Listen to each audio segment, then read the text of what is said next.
మన ప్రియ ప్రభు అతి పరిశుద్ధుడైన యేసుక్రీస్తు ప్రశస్త నామంలో మీ అందరికీ శుభములు వందనాలు తెలియజేస్తున్నాను. అందరూ బాగున్నారా అండి? మీరందరూ కూడా క్షేమంగా ఉన్నారనుకుంటున్నాను. ఈరోజు మనందరం కూడా యేసుక్రీస్తు ప్రభు యొక్క నియమము గురించి మనము ఈరోజు చూద్దాం. దేవుని నుంచి మనము కనికరము, ప్రేమ, క్షమాపణ, సహాయము పొందుకుంటున్న కొలది మన సహోదరుల పట్ల, సహోదరుల పట్ల మనం చూపించేటువంటి వైఖరి ఎలా ఉండాలనేటువంటిది ఈరోజు చాలా స్పష్టంగా మనం అర్థం చేసుకోవడానికి ప్రయత్నం చేద్దాం. చాలాసార్లు మన జీవితంలో కష్టాలు వచ్చినప్పుడు, శ్రమలు వచ్చినప్పుడు దేవునికి ప్రార్థన చేస్తాం. ఇంకా కొంతమంది సహాయాన్ని కూడా వేడుకుంటాం. నా గురించి ప్రార్థించండి బ్రదర్, నా గురించి ప్రార్థించండి సిస్టర్ అని చెప్పేసి ఇతరుల సహాయాన్ని కూడా కోరుకొని దేవుని దగ్గర అడిగి బతిమలాడుకొని గోజాడి ఆ కష్టంలో నుంచి మనము బయటకు వస్తాం.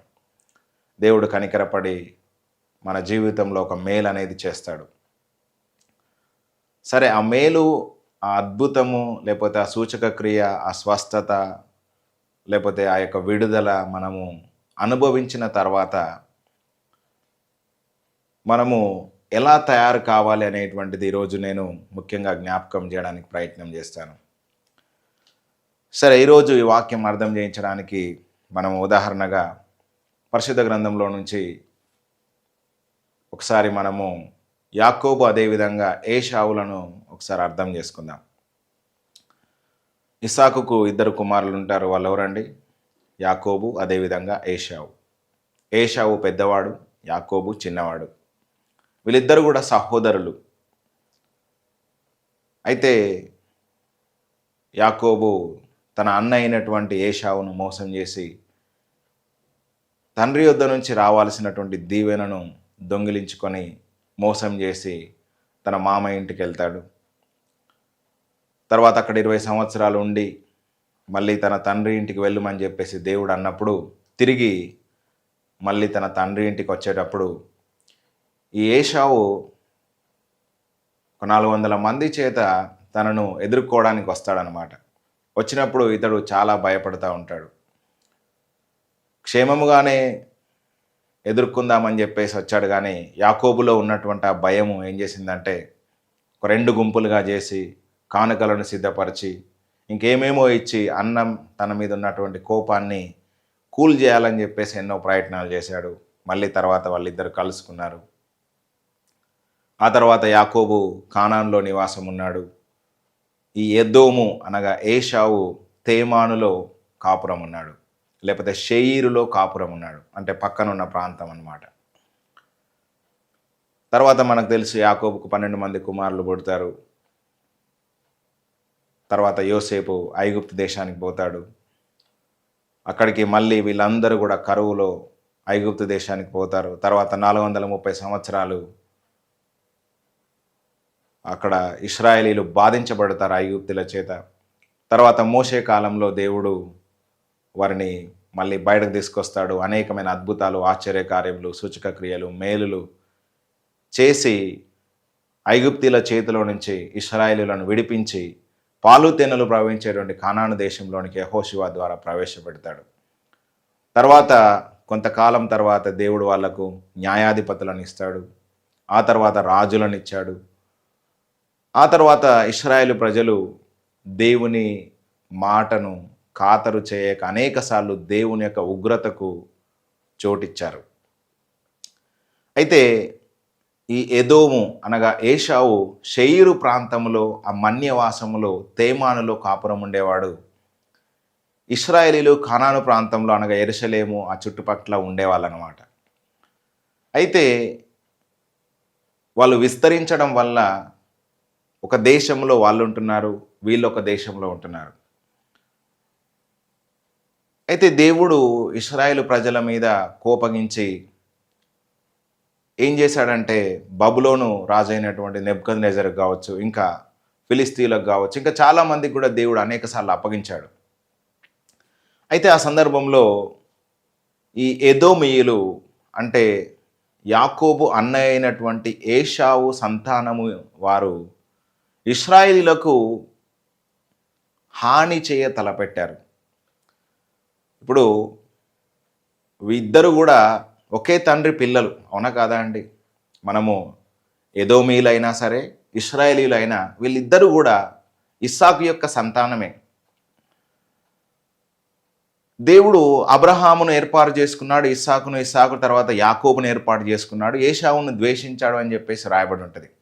సరే, ఏషావును ద్వేషించినా సరే వీరిద్దరైతే అన్నదమ్ములే. వీరిద్దరికి తండ్రి ఎవరండి? ఇస్సాకు. సరే, ఇప్పుడు దేవుడు ఇశ్రాయేలీల మీద కోపగించి అన్య రాజులకు అప్పగించినప్పుడు ఈ ఏషావు సంతానము అనగా ఎదోమీయులు యాకోబును అదేవిధంగా ఇశ్రాయేలు ప్రజలను నశింపజేయాలని చెప్పేసి శత్రువులతో చేతులు కడతారన్నమాట. శత్రువుతో చేతులు కట్టడమే కాదు, ఇశ్రాయేలు ప్రజలు తమ గుడారములను విడిచిపెట్టి తమ నివాసములను విడిచిపెట్టి పరదేశమందు పరవాసులుగా ఉన్నప్పుడు, చెరలోనికి పోపడ్డప్పుడు, అదేవిధంగా శత్రువులు వారిని హతం చేసినప్పుడు, వారు కొల్ల సొమ్ముగా కొనిపోబడ్డప్పుడు, వారి యొక్క పిల్లలు చంపబడ్డప్పుడు, వారి భార్యలు విధవరాండ్రైనప్పుడు, వాళ్ళ తల్లిదండ్రులను కోల్పోయినప్పుడు వీళ్ళు ఏం చేశారంటే కనీసము సహోదరులు అని చూడక ఏం చేశారంటే శత్రువుతో ఏకమై వాళ్ళు ఇంకా బాధను కలగజేశారన్నమాట. ఇది దేవుడు చూస్తూ ఊరుకుండలేకపోయాడు అన్నమాట. ఒకసారి మనము చూద్దాం. ఇక్కడ నుంచి మీరు జాగ్రత్తగా వినాల్సిందిగా నేను కోరుకుంటున్నాను. ఉపద్య గ్రంథము 1వ అధ్యాయము 10వ వచనం నుంచి ఒకసారి చదువుదాం. ఉపద్య గ్రంథం 1వ అధ్యాయం 10వ వచనం. నీ సహోదరులైన యాకోబు సంతతికి నీవు చేసిన బలాత్కారమును బట్టి నీవు అవమానము నొందుదువు. ఇక ఎన్నటికి లేకుండా నీవు నిర్మూలమగుదువు. నీవు పగవాడవై నిలిచిన దినమందు, పరదేశులు వారి ఆస్తిని పట్టుకొని పోయిన దినమందు, అన్యులు వారి గుమ్మములోనికి చొరబడి యెరూషలేము మీద చీట్లు వేసిన దినమందు నీవు వారితో కలుసుకొంటివి కదా. నీ సహోదరుని శ్రమానుభవమును చూచి నీవు ఆనందముంద తగదు. యూదా వారి నాశన దినమున వారి స్థితిని చూచి నీవు సంతోషింపదగదు. నా జనుల ఆపద్దినమున నీవు వారి గుమ్మములోనికి చొరపడదగదు. వారి ఆపద్దినమున నీవు సంతోషపడుచు వారి బాధను చూడతగదు. వారి ఆపద్దినమున నీవు వారి ఆస్తిని పట్టుకొనదగదు. వారిలో తప్పించుకొనిన వారిని సంహరించుటకు అడ్డుత్రోవలలో నీవు నిలువతగదు. శ్రమ దినమందు అతనికి శేషించిన వారిని శత్రువుల చేతికి అప్పగింపతగదు. యెహోవా దినము అన్యజనులందరి మీదికి వచ్చుచున్నది. అప్పుడు నీవు చేసినట్లే నీకును చేయబడును. నీవు చేసినదే నీ నెత్తి మీదికి వచ్చును. చాలు. ఇక్కడ దేవుడు ఇశ్రాయేలీల పక్షమున ఉండి వారికి కలిగినటువంటి దీనస్థితిలో ఎవరెవరు ఎంతగా బాధ కలగజేశారో మళ్ళొకసారి జ్ఞాపకం చేసుకుంటున్నాడు. సరే, మనము ఒకసారి అర్థం చేసుకుంటే ఇశ్రాయేలీల ప్రజల మీదకి తీర్పు అనేటువంటిది వాళ్ళు చేసినటువంటి అతిక్రమములను బట్టి, తిరుగుబాటును బట్టి, దోషాలను బట్టి, మాట విననటువంటి తత్వాన్ని బట్టే దేవుడు వారిని శత్రువుల చేతికి అప్పగించాడు. శత్రువుల చేతికి వారిని అప్పగించినప్పుడు తూర్పు దేశపు రాజులైనటువంటి బబులోను దేశస్థులు వచ్చి ఏం చేశారంటే వీళ్ళను నాశనం చేశారు. వీళ్ళ దేశాన్ని అంతా కూడా కొల్లగొట్టుకొని పోయారు, చెరలోనికి తీసుకుపోయారు. ఆ సందర్భములో తన పక్కన ఉన్నటువంటి షెయీరు మన్యవాసులు అనగా తేమానులో నివసించేటువంటి తన సహోదరుడైనటువంటి ఎదోమీయులు వారి చేతిలో నుంచి ఇశ్రాయేలీలను కాపాడాల్సింది పోయి శత్రువుతో చేతులు కలిపారంట. ఇక్కడ దేవునికి నచ్చలేదు. అందుకే దేవుడు ఇక్కడ జడ్జి చేస్తూ ఉన్నాడు అనమాట. వారిని తీర్పు తీరుస్తూ ఉన్నాడు. నీ సహోదరుని శ్రమానుభవ దినమున, నీ సహోదరుని ఆపద్దినమున, నీ సహోదరుని కష్ట దినమున నువ్వు చూస్తూ ఊరుకున్నావు. చూస్తూ కూడా ఊరుకోలేదు. నువ్వు సంతోషిస్తూ ఉన్నావు. సంతోషిస్తూనే ఉండలేదు. నువ్వు శత్రువుతో చేతులు కలిపావు. నువ్వు శత్రువుతో చేతులు కలిపి ఇంకా నీ సహోదరుని యొక్క శ్రమను రెట్టింపు చేసావని ఇక్కడ దేవుడు మాట్లాడుతున్నాడు అన్నమాట. ఒకసారి మనం అర్థం చేసుకుందాం. 10వ వచనంలో, నీ సహోదరులైన యాకోబు సంతతికి నీవు చేసిన బలాత్కారమును బట్టి నీవు అవమానము నొందుదువు. ఇక ఎన్నటికీ లేకుండా నీవు నిర్మూలమగుదువు. నువ్వు పగవాడవై నిలిచిన దినమందు, పరదేశులు వారి ఆస్తిని పట్టుకొని పోయిన దినమందు, అన్యులు వారి గుమ్మములోనికి చొరబడి యెరూషలేము మీద చీట్లు వేసిన దినమందు నీవు వారితో కలుసుకొంటివి కదా. ఇక్కడ యాకోబు అంటే ఇశ్రాయేలీలు ఎవరండి? ఎదోమీలకు ఎవరండి? సహోదరులే. ఒక్క తండ్రి పిల్లలే కదా, ఒక్క తల్లి పిల్లలే కదా. మరి కష్టం వచ్చినప్పుడు, శ్రమ వచ్చినప్పుడు శత్రువుతో కలుసుకుంటున్నారంట, ఇంకా మరింతగా శ్రమ పెడుతున్నారంట. వారందరినీ కూడా దోచుకొని పోయినప్పుడు కనీసము వారికి సహాయం చేసి, అందులో కొంతమందినైనా మా దేశానికి రండి, మాతో పాటు నివసించండి, ఈ యొక్క కష్టకాలం అయిపోయిన తర్వాత ఖచ్చితంగా దేవుడు మిమ్మల్ని ఆదరిస్తాడు, మీకు ఏదో సహాయము మేము చేయడానికి ఉన్నామని చెప్పేసి చెప్పాల్సింది పోయి వీళ్ళు ఏం చేశారట అంటే మరెక్కువగా ఇంకా బాధ పెట్టారంట. ఇంకేం చేశారట అంటే నీ సహోదరుని శ్రమానుభవ దినమును చూచి నువ్వు ఆనందముందతగదు. ఏం చేశారంట వీళ్ళు? ఎదోమీయులు ఇశ్రాయేలీలు శ్రమలో ఉన్నప్పుడు ఆనందించారంట. ఉదాహరణకు చెప్పాలంటే వాళ్ళ పట్టణాలన్నీ, ఇశ్రాయేలుల పట్టణాలన్నీ కూడా కాల్చివేయబడుతున్నప్పుడు, వారి యొక్క పిల్లలు చంపబడుతున్నప్పుడు, వాళ్ళ యొక్క భార్యలు విధవరాండ్రు అవుతున్నప్పుడు వీళ్ళు పక్కపక్క నవ్వారనమాట. ఇంకా సెలబ్రేషన్ చేసుకుంటా ఉన్నారు, ఆనందిస్తూ ఉన్నారు.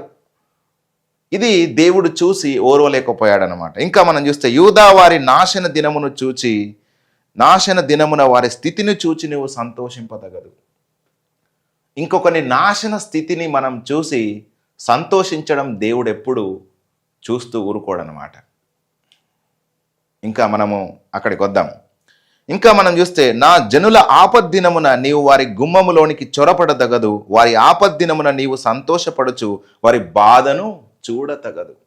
ఇతరులు కష్టాల్లో ఉన్నప్పుడు, బాధలో ఉన్నప్పుడు, చెరలో ఉన్నప్పుడు, కష్టములో ఉన్నప్పుడు వారిని చూసి మనం సంతోషించొద్దు, వారిని చూసి మనం ఆనందించొద్దు. అదేవిధంగా వారిని బాధ పెడుతున్నటువంటి శత్రువుతో మనం చేతులు కలపొద్దు అని ఇక్కడ దేవుడు మాట్లాడుతూ ఉన్నాడు అనమాట. వారి ఆపద్దినమున నీవు వారిని ఆస్తిని పట్టుకొన తగదు, వారిలో తప్పించుకొనిన వారిని సంహరించుటకు అడ్డు త్రోవలో నీవు నిలువ తగదు. వీళ్ళంటే ఇశ్రాయేలు ప్రజలు కొంతమంది ఆ శత్రువు వచ్చి వారిని చంపేస్తున్నాడు, చెర తీసుకొని పోతున్నాడు అని తెలిసి ఆ పక్కనున్నటువంటి షెయిరు మన్యంలోనికి, తెమాను ప్రాంతంలోనికి వాళ్ళు ఏం చేశారంట, పరుగులెత్తుతున్నప్పుడు అక్కడ ఉన్నటువంటి కొంతమంది అడ్డుగా నిలబడ్డారంట. అడ్డుగా నిలబడి ఏం చేశారంటే ఇశ్రాయేలీలను సంహరించారంట. వాళ్ళు ఎవరండి? సహోదరులే కదా, ఒక్క తండ్రి పిల్లలే కదా. కనీసము కనికరం చూపించాల్సింది పోయి, కనీసము ప్రేమ చూపించాల్సింది పోయి, కనీసము తన కష్టస్థితిలో ఆదరించాల్సింది పోయి వీళ్ళు ఏం చేశారంటే తన సహోదరుని మీద పగపట్టి ఏం చేశారండి, వారిని నిర్దాక్షిణ్యంగా చంపేశారంట. ఇంకేం చేశారంటే శ్రమ దినమందు అతనికి శేషించిన వారిని శత్రువుల చేతికి అప్పగింపతగదు. ఇంకేం చేశారంటే వాళ్ళు పరిగెత్తి పారిపోయి వాళ్ళ దేశంలో ఆశ్రయం ఉన్న వాళ్ళని తీసుకొచ్చి మరి బబులోను రాజుకు లేకపోతే వాళ్ళ శత్రువులకు అప్పగించారంట. దీన్ని చూసినటువంటి దేవుడు తిరిగి ఇక్కడ ఓబద్యా ద్వారా మాట్లాడుతూ ఉన్నాడు. నీ సహోదరుడు కష్టాల్లో ఉన్నప్పుడు, నీ సహోదరుడు శ్రమలో ఉన్నప్పుడు, నీ యొక్క సహోదరుడు బాధలో ఉన్నప్పుడు, చెరలో ఉన్నప్పుడు వాని బాధ స్థితిని చూసి నువ్వు ఏడవాల్సింది పోయి, నువ్వు కష్టపడాల్సింది పోయి, నువ్వు అందులో నుంచి బయటకు తీసుకురావడానికి ఏదో ఒక ప్రయత్నం చేయాల్సింది పోయి శత్రువుతో నువ్వు చేతులు కలిపావు, ఇది నాకు నచ్చలేదు అని చెప్పేసి దేవుడు ఇక్కడ మాట్లాడుతూ ఉన్నాడు అనమాట. ఇంకేమంటున్నాడంటే 15వ వచనంలో యెహోవా దినం అన్యజనులందరి మీదికి వచ్చుచున్నది, అప్పుడు నీవు చేసినట్టే నీకును చేయబడును, నీవు చేసినదే నీ నెత్తి మీదికి వచ్చును. ఇక్కడ దేవుడు అంటున్నాడు, ఒకానొక రోజు నేను నీ మీదకి కూడా అదే ఉగ్రతను తీసుకురాబోతున్నాను. అప్పుడు నీకు నువ్వు ఏ విధంగానైతే చేశావో నీ సహోదరుడైనటువంటి ఇశ్రాయేలీయులకు అదే విధంగా నీకు చేయబడుతుంది అని చెప్పేసి దేవుడు ఇక్కడ తీర్పు తీరుస్తున్నట్టుగా మనం చూస్తూ ఉన్నాం. సరే, ఇక్కడ మనము ఈ యొక్క సంఘటన నుంచి మనం అర్థం చేసుకోవాల్సినటువంటి కొన్ని విషయాలను మనం చూద్దాం. మొట్టమొదటిది ఏంటిదంటే ఇశ్రాయేలీయులకు శిక్ష వారి దోషమును బట్టే వచ్చింది. ఇశ్రాయేలుల మీదకి ఉగ్రత వాళ్ళు చేసిన అతిక్రమమును బట్టే వచ్చింది. ఇశ్రాయేలుల మీదకి ఆ యొక్క ఉగ్రత అనేటువంటిది వాళ్ళు చేసిన తిరుగుబాటుని బట్టే వచ్చింది. కానీ ఆ సిచ్యువేషన్లో తమ పొరుగునున్నటువంటి వారు, తమ సహోదరులు శిక్ష వచ్చిందని చెప్పేసి ఆనందించారంట. ఈ రోజుల్లో కూడా చూడండి, కొంతమంది దేవుని మాట వినక నష్టాల పాలవుతే, కష్టాల పాలవుతే వాళ్ళని చూసి పక్కపక్క నవ్వే వాళ్ళు ఎంతమంది లేరండి. చూడు వాని జీవితం ఎట్లుంది, వాడి ఇష్టానుసారంగా జీవిస్తున్నాడు కాబట్టి తగిన శాస్తి జరిగింది. చూడండి, ఆ పంట నష్టపోయాడు, ఆ వ్యాపారం దెబ్బతిన్నది, లేకపోతే ఆ ఉద్యోగం పోయింది, ఆ కుమారుణ్ణి పోగొట్టుకున్నాడు, కుమార్తెను పోగొట్టుకున్నాడు, కుటుంబంలో కలహాలు, చెప్పిన మాట వినలేదు కాబట్టి ఆ భార్య ఇట్లయిపోయింది, ఆ భర్త ఇట్లయిపోయాడు, కుటుంబం నాశనం అయిపోయింది, ఆర్థికంగా దివాలా తీశాడు. కాబట్టి నా మాట వింటే ఎంత బాగుండు, లేకపోతే దేవుని దగ్గరకు వచ్చుంటే ఎంత బాగుండు, దేవునికి సరిగా జీవిస్తే ఎంత బాగుండు, ఉగ్రత వచ్చింది కదా, లేకపోతే నష్టం వచ్చింది కదా అని చెప్పేసి వారిని గూర్చి చాలాసార్లు మనం ఏం చేస్తామంటే మన ఇండ్లలో ఏం చేస్తామంటే మాట్లాడుకుంటాం. ఒక ఇద్దరు సహోదరులు కలిసినప్పుడు ఆ వ్యక్తిని గురించి ఏం చేస్తారంటే మాట్లాడతారు. లేకపోతే వానికి జ్ఞానం లేదు, వాడు చెప్తే వినడు, లేకపోతే వాని పరిస్థితి ఇది అని చెప్పేసి మనం మాట్లాడుతూ ఉండడం అనేటువంటిది అది మన యొక్క దీనస్థితిని మన జ్ఞాపకం చేస్తుంది. ఇక్కడ ఇశ్రాయేలులో ప్రజలు కష్టంలో ఉన్నప్పుడు తన సహోదరుడైనటువంటి ఏశావు అదే చేశాడు. బ్రదర్ మరి ఏం చేయాలి అని చెప్పేసి ఒకవేళ మీరు అడిగితే నేనేమంటానంటే, అతడు నీ సహోదరుడే, లేకపోతే అతడు నీ స్నేహితుడే, ఆ కష్టాల్లో ఉన్నవాడు నీ గ్రామస్తుడే, లేకపోతే నీ మందిరానికి వచ్చేటువంటి వాడే, నీతో పాటు జీవించేటువంటి ఆ యొక్క పొరుగువాడే. తెలుసో తెలియక ఆ శ్రమల పాలైనప్పుడు, ఆ కష్టాల పాలైనప్పుడు వారి పక్షమున మనము నిలబడాలి. ఆ కష్టంలో ఉన్న వారి పక్షమున మనం నిలబడాల్సింది పోయి మనం వారిని వెక్కిరిస్తున్నామా అనేటువంటిది ఈరోజు నేను మీ అందరికి కూడా ప్రశ్నిస్తున్నాను. ఒకవేళ మీ యొక్క బంధువుల్లో ఎవడో ఒకడు అప్పుల పాలైపోయాడేమో, లేకపోతే దిగజారిపోయాడేమో, లేకపోతే నష్టాల పాలైపోయాడేమో, అస్వస్థత పాలైపోయాడేమో, తీసుకోకూడని నిర్ణయాలు తీసుకొని ఒకవేళ తన జీవితాన్ని పోగొట్టుకున్నాడేమో, లేకపోతే తన యొక్క జీవితంలో ఒక శాపాన్ని తెచ్చుకున్నాడేమో, బాధను ఒకవేళ అనుభవిస్తున్నాడేమో, ఆ పరిస్థితిలో వారి పట్ల మన వైఖరి ఎట్లా ఉంది అనేటువంటిది which is very very very important. అక్కడ నీ యొక్క పరిణితిని దేవుడు చూస్తాడనమాట. ఇతరులు కష్టముల్లో ఉన్నప్పుడు, లేకపోతే నీ సహోదరుడో నీ సహోదరో, లేకపోతే నీ బంధువో నీ స్నేహితుడో, నీకు తెలిసిన వాళ్ళో, నీ దగ్గర వాళ్ళో, లేకపోతే నీ శత్రువులో, నీతో పాటు కొంతకాలం ఉండి నిన్ను విడిచిపెట్టి వెళ్ళిపోయిన వాళ్ళు ఒకవేళ శ్రమలో ఉన్నప్పుడు, కష్టాల్లో ఉన్నప్పుడు వారి స్థితిని చూసి మనము ఎప్పుడు కూడా ఆనందించవద్దు. లేకపోతే వారి కష్టాల్లో ఉన్నప్పుడు ఇంకా కొంచెం కష్టం కలగజేయడానికి వాళ్ళని నానా మాటలు అనొద్దు. కానీ మనం ఏం చేయాలంటే వారి పక్షమున నిలబడాలి అని చెప్పేసి ఈరోజు నేను జ్ఞాపకం చేస్తున్నాను. ఇక్కడ దేవుడు వారిని శత్రువుకు అప్పగించినప్పుడు ఇతరులు వాళ్ళ పట్ల చూపించే వైఖరంతా కూడా దేవుడు నోట్ చేసి పెట్టుకున్నాడు. మళ్ళీ వాళ్ళందరికీ కూడా తీర్పు తీర్చినట్టుగా మనం చూస్తూ ఉన్నాం. కాబట్టి బీ కేర్ఫుల్. ఎవరైనా సమస్యలో ఉన్న వారిని గురించి మీరు మాట్లాడేటప్పుడు చాలా జాగ్రత్తగా ఉండాలి.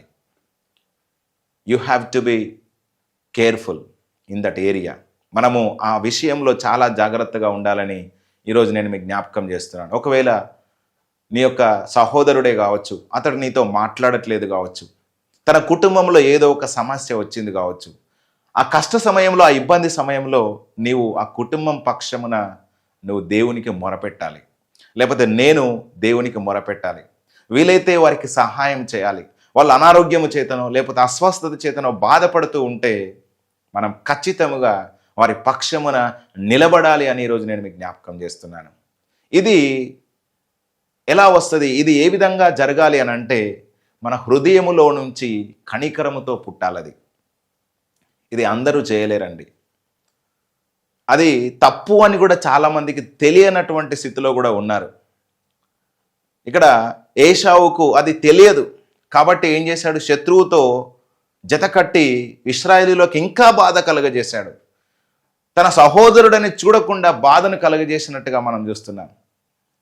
కాబట్టి ఈరోజు మన సంఘానికి వచ్చే వాళ్ళు కావచ్చు, లేకపోతే మనతో పాటు నివసిస్తున్న వాళ్ళు కావచ్చు, సమాజంలో ఉన్నటువంటి వాళ్ళు కావచ్చు, తెలుసో తెలియకో వాళ్ళు తీసుకున్న నిర్ణయాలను బట్టి, వాళ్ళు జీవిస్తున్న జీవితాన్ని బట్టి ఒకవేళ గనక వాళ్ళు కష్టాల పాలవుతే, నష్టాల పాలవుతే, శ్రమల పాలవుతే వారిని అపహాస్యం చేయడమో, లేకపోతే వారిని చిన్నచూపు చూడడమో, లేకపోతే వాళ్ళను గేలి చేయడమో, లేకపోతే వాళ్ళను నిందించడమో, ఇంకా 4 రాళ్ళేసి వాళ్ళను బాధ పెట్టడమో చేయడం మానేసి వారికి వీలైనంత సహాయం చేసి వారిని అందులో నుంచి బయటకు తీసుకురావడానికి మనం ఖచ్చితంగా మనవంతు కృషి చేయాలని, మనవంతు సహాయం చేయాలని ఈరోజు నేను మీకు జ్ఞాపకం చేస్తున్నాను. ఇక్కడ దేవుడు ఇశ్రాయేలుల ప్రజల పక్షమున నిలబడి ఇవన్నీ కూడా చూశాడనమాట. చూసి మళ్ళీ వారికి తీర్పు తీరుస్తూ ఉన్నాడు. కాబట్టి ఈరోజు ఈ వాక్యం వింటున్న నా ప్రియమైన సహోదరులారా, స్నేహితులారా, మనం ఖచ్చితంగా కష్టాల్లో ఉన్న వారి పట్ల దయగలిగి ఉండాలి. అది వాళ్ళు ఏ స్థితిని బట్టి వాళ్ళ కష్టం తెచ్చుకున్నారో నాకు తెలియదు, లేకపోతే మీకు తెలియదు కావచ్చు. కానీ వారి పట్ల మనం జాలిపడాల్సిన అవసరత ఉంది అని ఈరోజు నేను మీకు జ్ఞాపకం చేస్తున్నాను. అందుకే యేసుక్రీస్తు ప్రభువారు శిష్యులను చూచి ఒక మాట అంటాడు. ఒకసారి మనము చూద్దాం. లూకాసు వార్త 22వ అధ్యాయము 28వ వచనం నుంచి 30వ వచనం వరకు మనం చదివితే, నా శోధనలో, నా శ్రమలో నాతో కూడా నిలిచి ఉన్నవారు మీరే అంటాడు. చూడండి, శిష్యులందరినీ చూసి, ఆ 12 మంది శిష్యులను చూసి, నా శ్రమలలో, నా కష్టాల్లో నాతో పాటు నిలిచి ఉన్నవారు మీరే అని యేసుక్రీస్తు ప్రభువారు శిష్యులతో సాక్ష్యం చెప్తా ఉన్నాడు, శిష్యులతో మాట్లాడుతున్నాడు. అంటే చూడండి, దేవుడు ఎవరి కొరకు చూస్తున్నాడనంటే కష్టాల్లో, శ్రమల్లో, ఇబ్బందుల్లో, నష్టాల్లో, వ్యాధుల్లో, వేదనల్లో, లేకపోతే దిగజారిపోయి కృంగిపోయి ఆదరణ లేక కొట్టుమిట్టాడుతున్న వారి పక్షమున ఎవరు నిలబడుతున్నారో వారిని చూస్తున్నాడు ఆయన. అంటున్నాడు, ఇంకా ఏమంటున్నాడంటే, మీరే గనుక నా తండ్రి నాకు రాజ్యమును నియమించినట్టుగా నా రాజ్యంలో నా బల్ల యొద్ద అన్నపానములు పుచ్చుకొని సింహాసనముల మీద కూర్చుండి ఇశ్రాయేలు 12 గోత్రముల వారికి మీరు తీర్పు తీర్చుటకై నేను మీకు రాజ్యమును నియమించుచున్నాను. చూడండి, ఇక్కడ యేసుక్రీస్తు ప్రభువారు తనతో పాటు శ్రమను, కష్టాన్ని, బాధను అనుభవించినటువంటి శిష్యులను ఏం చేస్తున్నాడంటే అధికారం ఇచ్చి వారిని హెచ్చిస్తున్నట్టుగా మనం చూస్తూ ఉన్నాం. కాబట్టి ఇక్కడ ఎదోమీయులు ఇశ్రాయేలీయులకు శ్రమ వచ్చినప్పుడు, ఇశ్రాయేలీయులకు బాధ వచ్చినప్పుడు శత్రువుతో ఏకమై ఇంకా బాధ పెట్టినందువలన వారి మీదకి బాధ, ఉగ్రత అనేటువంటిది వచ్చింది.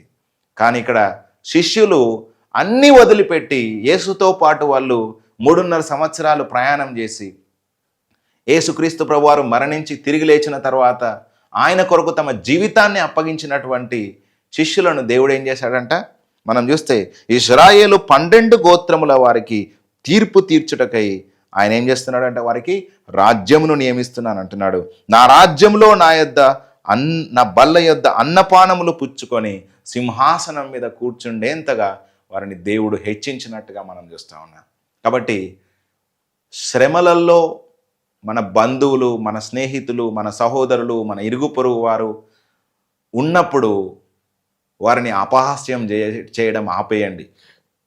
వారి గురించి డిస్కషన్ చేయడం ఆపేయండి. వీలైతే వారికి చేతనైతే సహాయం చేయండి. నీ బంధువు, నీ మిత్రుడో ఏదో ఇన్వెస్ట్మెంట్ రాంగ్ చేసి నష్టపోయాడు కావచ్చు, వాని గురించి పొద్దాక డిస్కషన్ చేసి మాట్లాడడం కన్నా చేతనైతే మనం సహాయం చేయాలి. లేకపోతే మనము మౌనంగా ఉండాల్సినటువంటి అవసరత ఉంది. ఎందుకంటే గాడ్ ఈజ్ కౌంటింగ్ ఎవ్రీథింగ్. ప్రతిదీ కూడా దేవుడు వింటున్నాడు అనేటువంటిది ఈరోజు నేను మీ అందరికీ కూడా జ్ఞాపకం చేస్తున్నాను. సరే, మనం ఇప్పుడు యేసుక్రీస్తు ప్రభువారి యొక్క నియమము గురించి కూడా నేను చెప్తానని చెప్పేసి అన్నాను. సరే, what is the law of Christ? మరి యేసుక్రీస్తు ప్రభువారు ఏమి నియమాన్ని భూమి మీద పెట్టడానికి వచ్చాడు అనేటువంటిది కూడా మనం అర్థం చేసుకుంటే, ఒకసారి మనము గలతీలకు రాసిన పత్రిక 6వ అధ్యాయము 1వ వచనం నుంచి చదువుకుందాం. సహోదరులారా, ఒకడు ఏ తప్పిదములోనైనను చిక్కుకొని ఎడల ఆత్మ సంబంధులైన మీలో ప్రతివాడు తానును శోధింపబడునేమో అని తన విషయమై చూచుకొనుచు సాత్వికమైన మనసుతో అట్టి వానిని మంచి దారికి తీసుకొని రావలెను.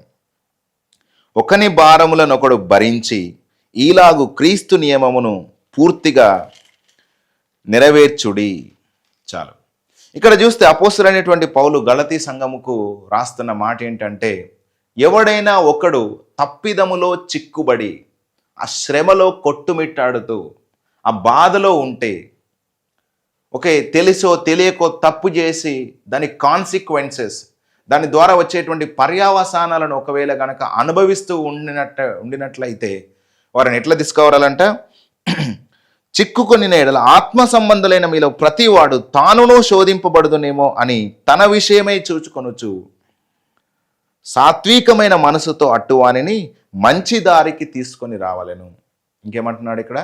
మంచి దారికి వానిని తీసుకురావాలి. నేను కూడా ఒకవేళ ఒకరోజు శ్రమల పాలవుతానేమో, నాకు కూడా ఒకవేళ కష్టాలు రావచ్చేమో అని మనం ఏమనుకోవాలంటే అలా అనుకుంటూ ఏం చేయాలంటే వారిని సాత్వికమైన మనసుతో మంచి దారికి తీసుకొని రావాలని చెప్తూ ఒకని భారములను ఒకడు భరించాలి.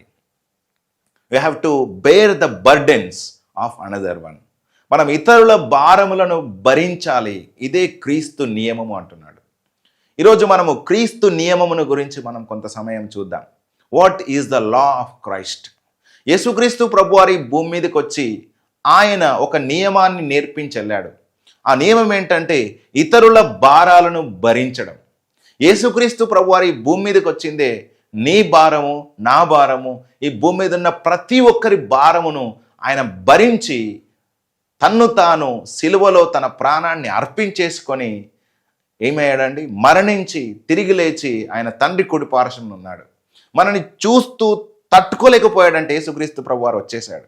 మనం ఆ పాపాలలో, ఆ దోషాలలో, ఆ శాపాలలో అపవాది చేత నలగొట్టబడి చీకటిలో, వ్యసనాల్లో, బంధకాల్లో, అంధకారంలో ఉండడం చూస్తూ ఉండలేక ఆ యేసుక్రీస్తు ప్రభువారు కనికరముతో వచ్చి ఆయన ఏం చేశాడు? మనల్ని విమోచించాడు. మనల్ని ఏం చేశాడు? మన ఎడల ఆయన జాలి పడ్డాడు. అందుకే ఒక మాట రాయబడి ఉంటుంది, మనము మొదటగా ఆయనను ప్రేమించలేదు కానీ ఆయనే మనల్ని ప్రేమించాడు అని చెప్పేసి రాయబడి ఉంటుంది. దేవుణ్ణి మనం వెతకలేదు కానీ ఆయనే మనల్ని వెతికాడు అని చెప్పేసి రాయబడి ఉంటుంది. ఆ పాపముల చేత, అపరాధముల చేత చచ్చిన స్థితిలో ఉన్న మనల్ని యేసుక్రీస్తు ప్రభువారు వచ్చి మనల్ని బ్రతికించాడని చెప్పేసి రాయబడి ఉంటుంది. కాబట్టి ఇక్కడ మనం అర్థం చేసుకోవాల్సిన విషయం ఏమిటంటే ఒకని భారములను ఇంకొకడు భరించుటే క్రీస్తు నియమం. ఈరోజు ఈ వాక్యం వింటున్నటువంటి మీరు, మీ యొక్క తోటి పనివారు ఒకవేళ శ్రమలో ఉంటే గనక, మీతో జీవించేటువంటి వారు, మీ కుటుంబీకులు, లేకపోతే మీ బంధువులు, మీ ఇంటి పక్కన ఉన్నవారు, మీకు తెలిసినటువంటి వారు, మీకు స్నేహితులు ఒకవేళ ఉంటే, వాళ్ళు ఏదైనా శ్రమలో ఉంటే వారి పక్షమున మీరు నిలబడండి. నిజమైన స్నేహితుడు విడువక ప్రేమించడం. కష్టస్థితిలో, ఇబ్బంది సమయంలో, వేదన సమయంలో అట్టివాడు సహోదరుడుగా ఉండును అని చెప్పేసి సామెతల గ్రంథంలో రాయబడి ఉంటుంది. కాబట్టి నిజమైనటువంటి దేవుని ఆత్మను పొందుకున్నటువంటి వారు ప్రతి ఒక్కరు కూడా కనికరం కలిగిన హృదయం కలిగి ఉంటారు. ఇందులో ఈ మాట చెప్పడానికి నేను ఏమాత్రం సందేహించను. ఎవరైతే యేసుక్రీస్తు ప్రభు యొక్క ప్రేమను, కనికరాన్ని, సహనాన్ని అర్థం చేసుకున్నారో ఖచ్చితంగా వాళ్ళు శ్రమలో ఉన్న వారిని చూసి మౌనంగా ఉండరు, శ్రమలో ఉన్న వారిని చూసి హేళన చేయరు, కానీ వారి పక్షమున నిలబడి వారి కొరకు ఏం చేస్తారండి? దేవునికి విజ్ఞాపన చేస్తారు, ప్రార్థన చేస్తారు. వారి భారం ఇంకా తమదే అనుకున్నట్టుగా వాళ్ళు దేవుని సన్నిధిలో మొరపెడతారని చెప్పేసి ఈ సమయంలో నేను జ్ఞాపకం చేస్తున్నాను. అందుకే చూడండి, యేసుక్రీస్తు ప్రభువారు మన భారాలన్నీ భరించి ఆయన తన్ను తానే అప్పగించేసుకున్నాడు. కాబట్టి క్రీస్తు నియమం ఏంటంటే మీరు ఒకరినొకరు ప్రేమించుకొనండి అని చెప్పేసి యేసుక్రీస్తు ప్రభువారు ఒక నియమాన్ని చెప్పేసి ఆయన పరలోకానికి వెళ్ళిపోయాడు. కాబట్టి ఈరోజు మనకు ఉన్న బాధ్యత ఏంటంటే కష్టాల్లో ఉన్న వారి నిమిత్తము, ఇబ్బందుల్లో ఉన్న వారి నిమిత్తము, అదేవిధంగా అనారోగ్యంలో ఉన్న వారి నిమిత్తము, చెరలో ఉన్న వారి నిమిత్తము, బంధకాల్లో ఉన్న వారి నిమిత్తము, గుడ్డితనంలో ఉన్న వారి నిమిత్తము, పాపములో ఉన్న వారి నిమిత్తము, బలహీనతలో చిక్కుబడి ఉన్న వారి నిమిత్తము మనం కనికరం కలిగి వారి ఎడల దయ చూపించాల్సినటువంటి అవసరత ఉంది. వారిని చూస్తూ హేళన చేయడం కాదు, వారిని చూస్తూ నలుగురి మధ్య అవమానపరచడం కావచ్చు, నిందించడం కావచ్చు. ఇవన్నీ గనక ఒకవేళ చేస్తే అది నిజముగా దేవుని నుంచి నువ్వు కనికరము పొందుకున్న వాడవని, నిజముగా నువ్వు దేవుని యొక్క ప్రేమను అర్థం చేసుకున్న వాడవని గుర్తు కాదన్నమాట. ఒకసారి మనం చూస్తే యేసుక్రీస్తు ప్రభువారు ఒక ఉపమానం చెప్తాడు మత్తయి సువార్తలో. మనము ఆ మాటలు కనుక మనం చదవడానికి ప్రయత్నం చేస్తే మత్తయి సువార్త 18వ అధ్యాయం 21వ వచనం నుంచి 35వ వచనం వరకు చదివితే అక్కడ ఒక వ్యక్తి రాజు దగ్గర 10,000 తలాంతులను అప్పుగా తీసుకుంటాడు. తీసుకొని ఏం చేస్తాడంటే తిరిగి చెల్లించలేకపోతాడు. రాజు లెక్క చూసుకునేటప్పుడు ఈ 10,000 తలాంతులు తీసుకున్నవాడు వచ్చేసి, అయ్యా నేను తిరిగి చెల్లించలేకపోతున్నాను అన్నప్పుడు రాజు ఏమంటాడంటే, వీని భార్యను వీని పిల్లలను తీసుకొని చెరలో పెట్టండి అని చెప్పేసి అన్నప్పుడు ఏం చేస్తాడండి, సాగిలపడి రాజుకు మొక్కుతాడు. అయ్యా నేను తిరిగి చెల్లించలేకపోతున్నాను అయ్యా, దయచేసి నా యెడల కనికరపడి నా అప్పును క్షమించండి అని చెప్పేసి వేడుకున్నప్పుడు ఏం చేస్తాడండి రాజు, ఆ 10,000 తలాంతుల అప్పును క్షమించేస్తాడు. అయితే క్షమించబడిన తర్వాత ఇతడు బయటకెళ్ళి తనకు 100 దేనారాలు ఇచ్చేటువంటి ఒక సహోదరుణ్ణి పట్టుకొని ఏం చేస్తాడంటే, నువ్వు నాకు తప్పకుండా ఇది తిరిగి ఇవ్వాల్సిందే అని చెప్పేసి అడుగుతాడనమాట. అడిగినప్పుడు ఆ వ్యక్తి అంటాడు, అయ్యా నేను దీన్ని చెల్లించడానికి నా వద్ద ఏమీ లేదు, దయచేసి నా యెడల కనికరపడి క్షమించుము అని చెప్పేసి అడిగినప్పుడు ఏం చేస్తాడండి, క్షమించడు. తీసుకెళ్ళి తనను చెరసాల్లో పెడతాడనమాట. ఈ విషయము ఆ నోట ఈ నోట మళ్ళీ రాజుకు వినబడుతుంది. వినబడినప్పుడు అప్పుడు పిలుస్తాడు ఈ వ్యక్తిని, 10,000 తలాంతులు క్షమించినటువంటి వ్యక్తిని పిలిచి ఏమంటాడో ఒకసారి మనం చూద్దాం. మత్తయి సువార్త 18వ అధ్యాయంలో ఆ మాట మనకు ఉంటుంది, చదువుదాం. మత్తయి సువార్త 18వ అధ్యాయంలో 31వ వచనంలో మనం చూస్తే, కాగా వాని తోటి దాసులు జరిగినది చూచి మిక్కిలి దుఃఖపడి వచ్చి జరిగినదంతయు తమ యజమానునికి వివరముగా తెలిపిరి. అప్పుడు వాని యజమానుడు వాని పిలిపించి, చెడ్డ దాసుడా, నీవు నన్ను వేడుకొంటివి గనుక నీ అప్పంతయు క్షమించితిని. నేను నిన్ను కరుణించిన ప్రకారము నీవును నీ తోడి దాసుని కరుణింపవలసి ఉండెను కదా అని వానితో చెప్పాను. అందుచేత వాని యజమానుడు కోపపడి తనకు అచ్చియున్నదంతయు చెల్లించు వరకు బాధపరచు వానికి వారిని అప్పగించెను. మీలో ప్రతివాడును తన సహోదరుని హృదయపూర్వకంగా క్షమింపని ఎడల నా పరలోకపు తండ్రియు ఆ ప్రకారమే మీ ఎడల చేయునా నేను. చాలు. ఇక్కడ చూస్తే ఏం జరిగిందండి, బాధపరిచే వానికి ఇతడు అప్పగించబడ్డాడంట. దేవుడు మన అప్పంతా క్షమించేశాడు, మన దోషాలు, మన పాపాలు, మన యొక్క ప్రతి అసహ్యత అంతా క్షమించేశాడు. నీ తోటి సహోదరుడు చిన్న తప్పు చేస్తే నువ్వు ఆయనను క్షమించలేకపోతున్నావు, లేకపోతే ఆమెను క్షమించలేకపోతున్నావు. ఇది ఎంతవరకు? తోటి సహోదరుడు చిన్న బలహీనతలో ఉంటే ఓర్వలేక ఖండిస్తున్నావు, నానా రకాల మాటలు మాట్లాడుతున్నావు, ఇతరులకు చెప్పేస్తున్నావు. ఇది ఎంతవరకు? అందుకే యేసయ్య మాట్లాడుతున్నాడు, మీలో ప్రతివాడు తన సహోదరుని హృదయపూర్వకంగా క్షమించకపోతే నా పరలోకపు తండ్రియు ఆ ప్రకారమే చేయును. చూడండి, ఇక్కడ ఇతడు అప్పు క్షమించబడ్డాడు కానీ ఇతరుని ఏం చేయలేకపోయాడు, క్షమించలేకపోయాడు. కనికరమును వేడుకున్నాడు కానీ అతడు తనకి ఇవ్వాల్సినటువంటి వాని మీద కనికరము చూపలేకపోయాడు. ఇదే డిఫరెన్స్ మన జీవితంలో కూడా. చాలాసార్లు మన జీవితంలోనికి బాధపరిచేటువంటి వానికి అనగా శత్రువుకు మన మీద ఎప్పుడు అవకాశం వస్తుంది అని అంటే, ఆ బాధించేటువంటి దుష్టునికి లీగల్ రైట్స్ ఎప్పుడు వస్తాయంటే మనం ఇతరులను క్షమించకపోవడం ద్వారా వస్తాయి. మనము దేవుడి నుంచి క్షమాపణ పొందుకుంటున్నాం, మనం ఇతరుల నుంచి క్షమాపణ పొందుకుంటున్నాం. కానీ ఒకవేళ మనము ఇతరులను క్షమించకపోతే, మనకు అచ్చియున్న వారిని అంటే మన పట్ల తప్పిదము చేసిన వారిని ఒకవేళ మనం క్షమించకపోతే, సహించకపోతే, వాని మీద కనికరము చూపించకపోతే, మనకు శత్రువు మన జీవితంలోనికి వచ్చి మనని బాధ పెట్టేటువంటి అవకాశం ఉంది అని ఈ సమయంలో నేను జ్ఞాపకం చేస్తున్నాను. కాబట్టి ముఖ్యంగా మనకు ఉండాల్సింది ఏంటంటే కనికరము, అదేవిధంగా ప్రేమ కలిగిన హృదయం అనేటువంటిది ఈరోజు మనకు ఖచ్చితంగా అవసరం. అందుకే యేసయ్య అంటాడు, కనికరం గలవారు ధన్యులు, వారి కనికరం పొందుదురు అంటాడు. కాబట్టి మనం ఎప్పుడైతే కనికరమును, ప్రేమను మన సహోదరుని పట్ల, స్నేహితుల పట్ల, బంధువుల పట్ల, కష్టాల్లో ఉన్న వారి పట్ల చూపిస్తామో, మనకు ఒకరోజు కష్టం వచ్చినప్పుడు, మనకు ఒకరోజు బాధ వచ్చినప్పుడు, మనం ఒకరోజు బలహీనతలో పడ్డప్పుడు దేవుని నుంచి మనం కనికరం పొందుకుంటామనేది ఈరోజు నేను మీ అందరికీ కూడా జ్ఞాపకం చేస్తున్నాను.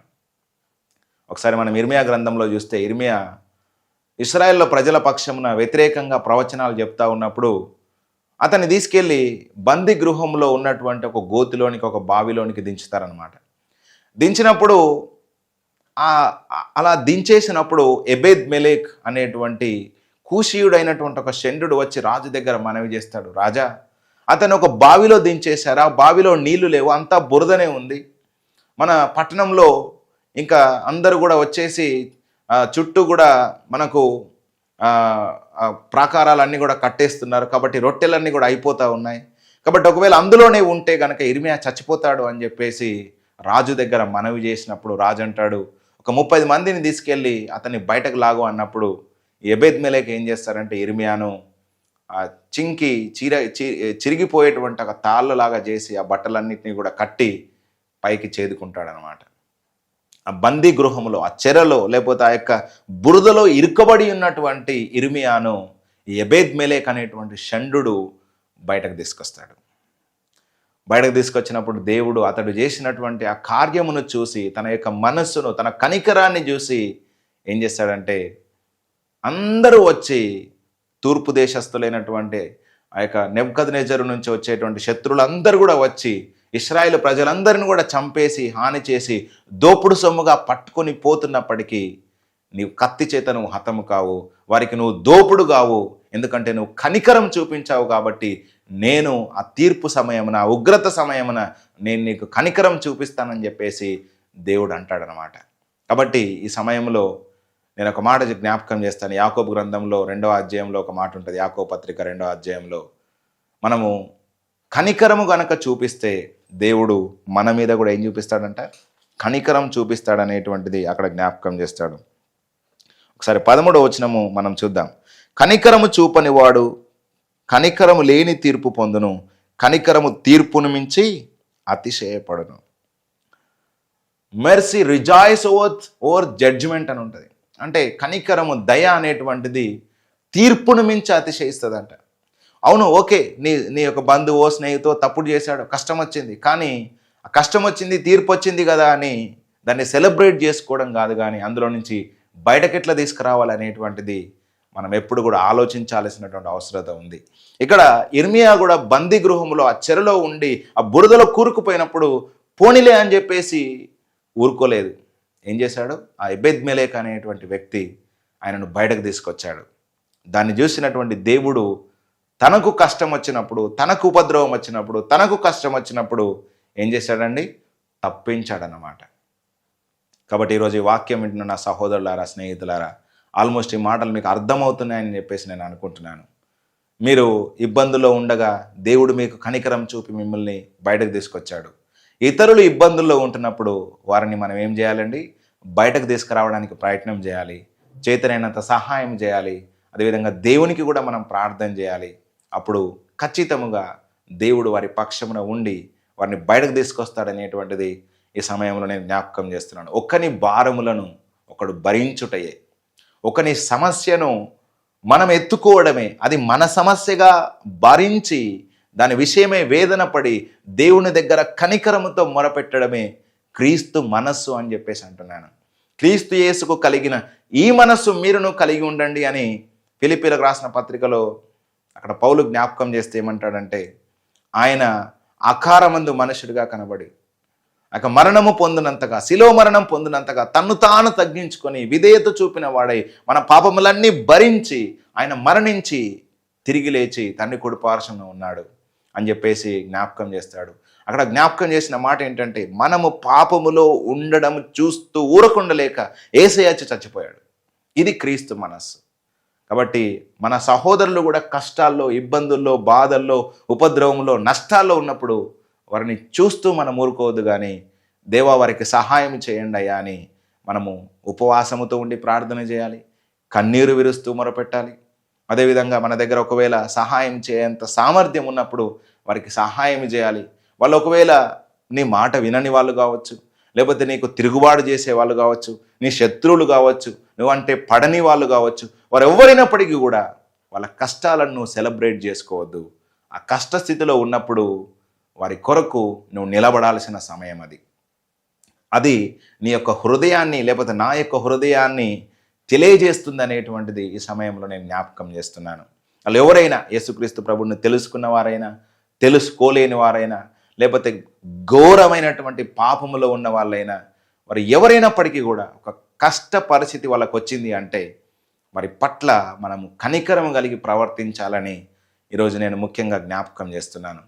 ఒకసారి మనం రోమీలకు రాసిన పత్రిక 15వ అధ్యాయంలో ఒక మాట చదువుకుందాం. రోమీలకు రాసిన పత్రిక 15వ అధ్యాయంలో అక్కడ అపోసినటువంటి పౌలు ఒక చక్కటి మాటను జ్ఞాపకం చేస్తాడు. మొదటి వచనం నుంచి చదివితే, కాగా బలవంతులమైన మనము మనలను మనమే సంతోషపరచుకొనక బలహీనుల దౌర్బల్యములను భరించుటకు బద్ధులమై ఉన్నాము. తన పొరుగు వానికి క్షేమాభివృద్ధి కలుగునట్లు మనలో ప్రతి వాడును మేలైన దానియందు అతనిని సంతోషపరచవలను. క్రీస్తు కూడా తన్ను తాను సంతోషపరచుకొనలేదు కానీ నిన్ను నిందించు వారి నిందలు నా మీద పడెను అని వ్రాయబడి ఉన్నట్లు ఆయనకు సంభవించను. ఇక్కడ చూస్తే బలవంతులమైన మనము మనలను మనమే సంతోషపరచుకొనక బలహీనుల దౌర్బల్యములను భరించుటకు బద్ధులమై ఉన్నాము. ఎవరైతే బలహీనులుగా ఉన్నారో, ఎవరైతే దుఃఖములో ఉన్నారో, ఎవరైతే కష్టాల్లో ఉన్నారో వారి భారములను మనం భరించాలంట. మనల్ని మనమే సంతోషపరచుకోవడం కాదు. నాకు ఇది బాగుంది, అది బాగుంది, ఆరోగ్యం బాగుంది, ఇవన్నీ ఉన్నాయి, నీకు నువ్వే సెలబ్రేట్ చేసుకుంటేవి కాదు. కష్టాల్లో ఉన్నవారి పట్ల, నష్టాల్లో ఉన్నవారి పట్ల నువ్వు ఎలా రియాక్ట్ అవుతున్నావు, that is representing your heart, that is representing your mercy levels. అవి నీ యొక్క కనికరం యొక్క స్థాయిని గుర్తు చేస్తున్నాయి. యేసుక్రీస్తు ప్రభు యొద్దకు ఒక ధర్మశాస్త్ర ఉపదేశకుడు వచ్చి ధర్మశాస్త్రంలో ముఖ్యమైన ఆజ్ఞ ఏది అని అడుగుతాడు. అడిగినప్పుడు యేసయ్య అంటాడు, నిన్ను వలె నీ పొరుగువాన్ని ప్రేమించుమని చెప్పకంటే ముందు ఏమంటాడంటే, నీ పూర్ణ హృదయంతో, నీ పూర్ణ ఆత్మతో, నీ పూర్ణ మనసుతో నీ దేవుడైన ప్రభువును ప్రేమించాలి అని జ్ఞాపకం చేస్తూ ఇంకొక మాట ఏమంటాడంటే, నిన్ను వలె నీ పొరుగువాన్ని ప్రేమించుము అంటాడు. అప్పుడు ఆయన ఒక క్వశ్చన్ వేస్తాడు, ఏంటంటే నా పొరుగువాడు ఎవడు అని చెప్పేసి అన్నప్పుడు యేసుక్రీస్తు ప్రభువారు ఒక ఉపమానం చెప్తాడు. లూకాసు వార్త 10వ అధ్యాయము 25వ వచనం నుంచి 37వ వచనం వరకు మనం కనుక చదివితే అక్కడ ఏమని ఉంటుందంటే, యెరూషలేము నుంచి యెరికో పట్టణానికి ఒక వ్యక్తి ఏమయ్యాడంట, దిగిపోతున్నాడంట. దిగిపోతున్నప్పుడు అతడు దొంగల చేతిలో పడ్డాడంట. దొంగల చేతిలో పడి అతడు అన్ని దోచుకున్నారంట. దోచుకొని చితక్కొట్టి కొర ప్రాణముతో విడిచిపెట్టి వెళ్ళిపోయారు. అప్పుడు ఆ మార్గమున ఒక యాజకుడు వెళ్ళాల్సి వచ్చింది. ఏదో పని మీద వెళ్తున్నాడు. అయితే యాజకుడు ఏం చేశాడట అంటే, ఆ కొర ప్రాణంతో ఉన్నటువంటి ఆ వ్యక్తిని చూసి వెళ్ళిపోయాడంట. యాజకుడు ఎవరండి? దేవుని మందిరంలో సేవ చేసేటువంటి, పరిచర్య చేసేటువంటి పాస్టర్. ఈ కాలంలో చెప్తే కష్టాల్లో ఉన్న వాడిని చూసి ఏం చేశాడంట, నాకెందుకులే అని చెప్పేసి వెళ్ళిపోయాడంట. ఇంకొకడు లేవీయుడు వచ్చాడు. లేవీయులు ఎవరండి? దేవుని చేత ఏర్పరచబడినటువంటి యాజక వంశం వాళ్ళు. ఈ లేవీయులు ఏం చేయాలండి? కష్టాల్లో ఉన్న వారికో, నష్టాల్లో ఉన్న వారికో సహాయం చేయాలి. లేవీయుడు వచ్చి ఏం చేశాడంట, చూసి పక్కగా వెళ్ళిపోయాడు. కానీ ఒక సమరయుడు అంటే ఒక నిబంధన లేదు, దేవుడు అంటే తెలియదు, ప్రార్థన అంటే తెలియదు, విశ్వాసం అంటే తెలియదు. ఆ వ్యక్తి వచ్చి ఏం చేశాడట అంటే, అతని మీద జాలిపడి తన దగ్గర ఉన్నటువంటి ద్రాక్షరసమును, నూనెను తీసుకొచ్చి అతని గాయములన్నీ కట్టి తన వాహనం మీద ఎక్కించుకొని ఏం చేశాడంట, పూటకుళ్ళ వాణి ఇంటికి తీసుకెళ్ళి అతన్ని పరామర్శించమని చెప్పి, ఒకవేళ ఏమైనా ఖర్చు పెడితే నిన్ను మళ్ళీ వచ్చి ఇస్తానని చెప్పి జాలిపడి, దయపడి ఏం చేశాడంట, తన ఏడల జాలి చూపించాడంట. అప్పుడు యేసయ్య ప్రశ్నిస్తున్నాడు ఆ ధర్మశాస్త్రోపదేశకునితో, ఈ ముగ్గురిలో ఎవరు పొరుగువాడు అని చెప్పేసి అన్నప్పుడు ధర్మశాస్త్రోపదేశకుడు చెప్పిన మాట ఏంటంటే, అతని మీద జాలి పడిన వాడే అని చెప్పేసి అంటాడు. నీవు వెళ్ళి అలాగూ చెయ్యు అంటాడు. మన పొరుగువారు ఎవరండి? మన కష్టాల్లో మనకు సహాయం చేసిన వాళ్ళే మన పొరుగువారు. నీ ఇంటి పక్కన ఇల్లు ఉండి నీ గురించి పట్టించుకోకపోతే, నువ్వు కష్టాల్లో ఉన్నప్పుడు నీతో పాటు నిలబడకపోతే వాడు నీ పొరుగువాడు కాదు. నీ మందిరంకు నీతో పాటు వచ్చి నీ బాధలో ఉన్నప్పుడు నీ పక్షం నిలబడకపోతే అది నీ పొరుగువాడు అసలు కానే కాదు. నీ కష్టాల్లో ఉన్నప్పుడు నీ పాస్టరో లేకపోతే నీతో పాటు ఉండేటువంటి నీ యొక్క సహోదరుడో నీ పక్షం నిలబడపోతే అతడు నిజమైన సహోదరుడు కానే కాదు.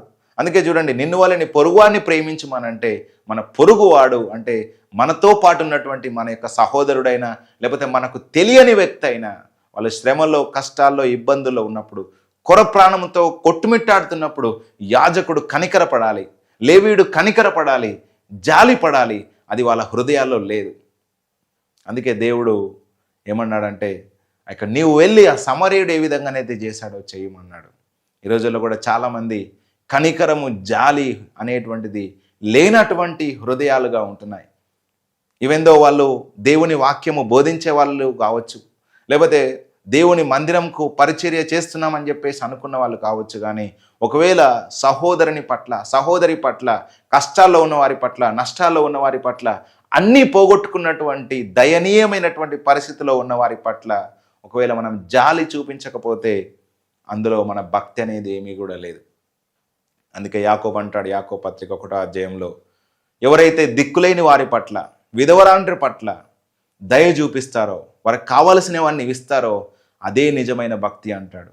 కాబట్టి నోటికి కళ్ళెము పెట్టుకొని మనము ఎవరి పట్లనైతే సహాయం చేయాలో వారి పట్ల సహాయం చేస్తామో అదే నిజమైన భక్తి అని జ్ఞాపకం చేస్తూ ఉంటాడు. కాబట్టి మనము సమస్యల్లో ఉన్న వారి పట్ల కనికరం చూపించాల్సిన బాధ్యత మన మీద ఉంది. ఎందుకంటే యేసుక్రీస్తు ప్రభువారు కనికరం కలిగిన దేవుడు, దయగలిగిన దేవుడు, మన భారాలన్నీ భరించి ఆయన తన్ను తానే అప్పగించుకున్న దేవుడు. మనం ఆ ప్రేమ చేత బలవంతం చేయబడాలి, ఆయన కనికరం చేత మనం కరిగిపోవాలి. మనం ఇతరుల పట్ల కనికరం చూపించాల్సినటువంటి అవసరత ఉంది అని ఈరోజు నేను జ్ఞాపకం చేస్తున్నాను. ఒకసారి మీ చుట్టూ చూసుకోండి, ఎంతమంది బలహీనులుగా ఉన్నారు, ఎంతోమంది ఇంకా పాపంలో కొట్టుమిట్టాడుతున్నారు, ఎంతమంది ఆ నిరాశలో ఉన్నారు, ఎంతమంది అనారోగ్యం చేత కొట్టుమిట్టాడుతున్నారు, ఎంతమంది ఆ చావు బతుకుల్లో ఉన్నారు, ఎంతమంది నీకు తెలిసిన వారు చీకటిలో ఉన్నారు. వారందరి పట్ల నీ హృదయం ఎట్లా ఉంది? చూస్తూ పోయినట్టుగా ఉందా ఆ యాజకుని వలె? చూస్తూ పోయినట్టుగా ఉందా లేవీని వలె?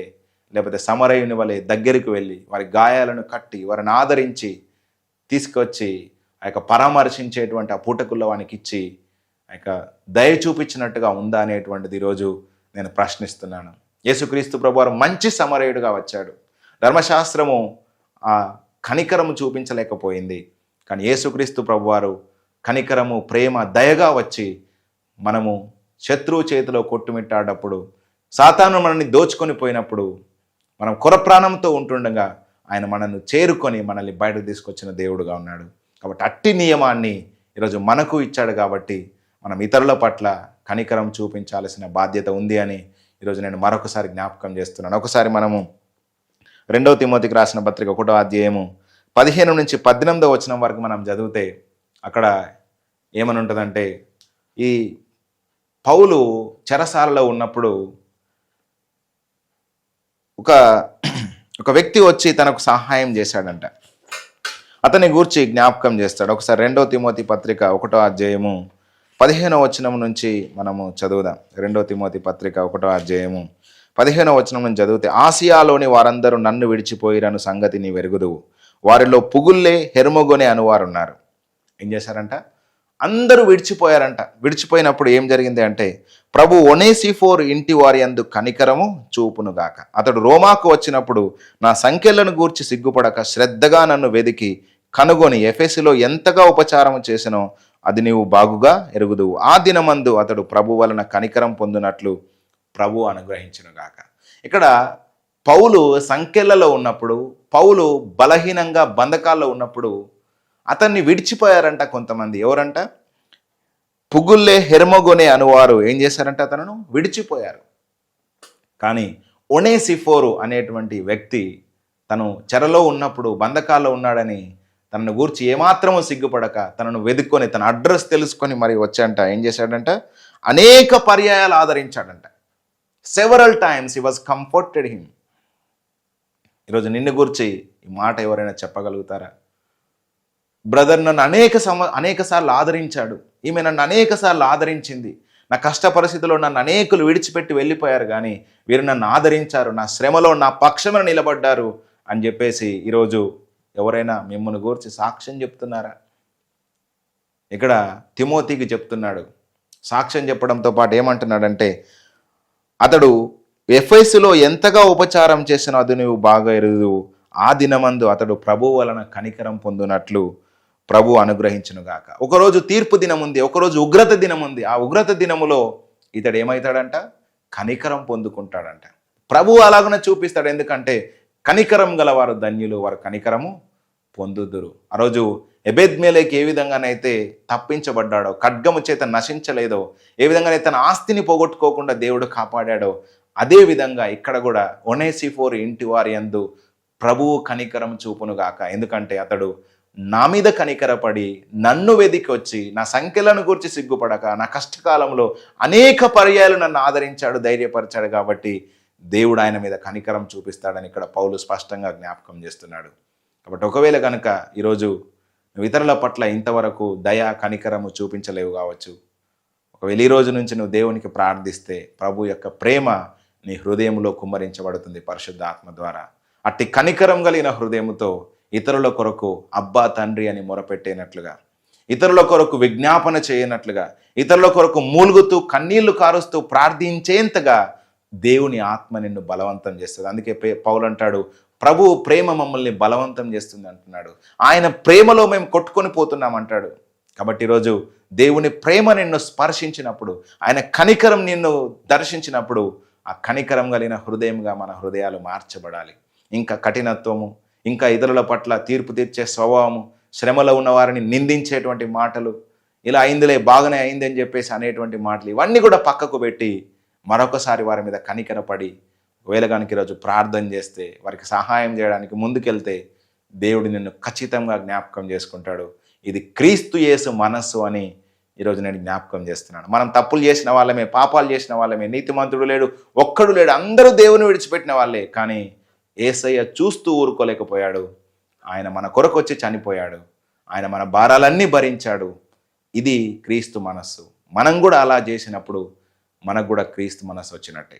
కాబట్టి సమయంలో మనందరం కూడా ప్రార్థన చేసుకుందాం. నజరేయుడా యేసయ్య, ఇంతవరకు మీరు మాట్లాడిన ప్రతి మాటను బట్టి వందనాలు దేవా. మేము శ్రమలో ఉన్న వారి పట్ల, కష్టాల్లో ఉన్న వారి పట్ల, ఇబ్బందుల్లో ఉన్న వారి పట్ల దయ చూపించాలని, కనికరం చూపించాలని మీరు మాతో మాట్లాడుతూ వచ్చారు. కాబట్టి దేవా, ఎవరైతే ఈ వాక్యం విన్నారో ఈ రోజు నుంచి నాయన తన వారిలో కనికరమును మీరు పుట్టించండి. దేవా తండ్రి, శ్రమలో ఉన్న వారిని చూసి మళ్ళీ దేవా తండ్రి ఆనందించకుండా, వారిని హేళన చేయకుండా తండ్రి మీ పక్షమున, వారి పక్షమున నిలబడి వారికి సహాయం చేసి దేవాన్ని అందులో నుంచి బయటకు తీసుకొచ్చేంత వరకు ఓపికతో ప్రయాసపడే కృపనిమ్మని, ఈ వాక్యమును విన్న ప్రతి ఒక్కరి హృదయమును కనికరం చేత నింపుమని ఈరోజు మొదలుకొని దేవా, ఎవరెవరైతే బంధకాల్లో, బలహీనతలో, అనారోగ్యంలో, అస్వస్థతలో, చెరలో సాతాను యొక్క కాడిని మోపబడి ఎవరైతే కొట్టుమిట్టాడుతున్నారో వారందరి పక్షమున దేవా విజ్ఞాపన చేసే మనస్సు, వారందరి కొరకు నాయన తప్పించే హృదయము, వారందరి కొరకు నాయన కనికరంతో నాయన తండ్రి మిమ్మల్ని వేడుకునే మనస్సు దయచేయమని యేసునామమున ప్రార్థిస్తున్నాము తండ్రి. ఆమేన్. అందరికి వందనాలండి. దేవుడు మిమ్మల్ని, మీ కుటుంబాల్ని బహుగా దీవించును గాక. Thank you for watching. God bless you.